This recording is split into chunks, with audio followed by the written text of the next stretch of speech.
آپ کے سیاسی مخالف ہیں، لیکن ریاست سے ہٹ کے سماجی بات کے حوالے سے میں پوچھنا چاہتا ہوں، کیا آپ ان کی اس ایمبولینس سروس اور فریبات سروس سے کس حد تک مطمئن ہے؟ کیا اس طرح کے کام ہونے چاہیے؟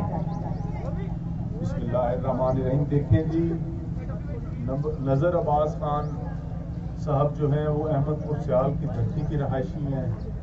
یہ جو آپ نے باتیں بتائی ہیں یہ ان کے بارے میں بہت کم ہے۔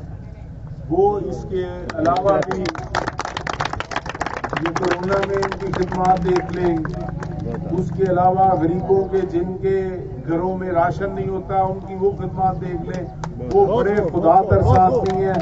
ان کی اس تحصیل کے لیے جو اس ہاتھ کو دے اور دوسرے ہاتھ کو پتہ نہ لگے، جو یہ والی سرگرمی ہے، کیونکہ ہمیں تو ہر جگہ جانا پڑتا ہے، لوگوں سے رابطے ہوتے ہیں، تو اس بارے میں کوئی شک نہیں ہے کہ جو تحصیل احمد پور سیال میں نذر عباس خان صاحب غریبوں کی ہمدردی کر رہے ہیں، جو ان کے ساتھ وہ تعاون کر رہے ہیں، لوگوں کے پاس کرایہ نہیں ہوتا تو گاڑی ان کو لے بھی جاتی ہے، شام کو واپس بھی لے آتی ہے۔ جو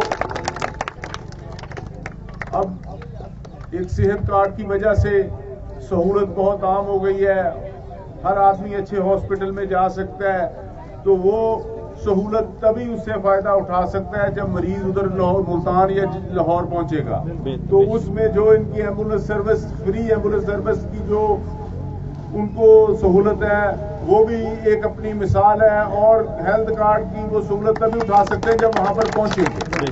تو میں نذر عباس خان صاحب کی ان کاوشوں کو، جو غریب طبقے اس کو بالکل سراہتا ہوں اور بالکل مانتا ہوں، اور میری ان کے لیے دعا ہے کہ اللہ ان کے کام میں دن دگنی رات چوگنی ترقی کرے اور اسی طرح وہ عوام کی خدمت کرے۔ یہ ایک اور سوال، یقیناً گڑھ براجے میں ٹراما سینٹر کا افتتاح ہونے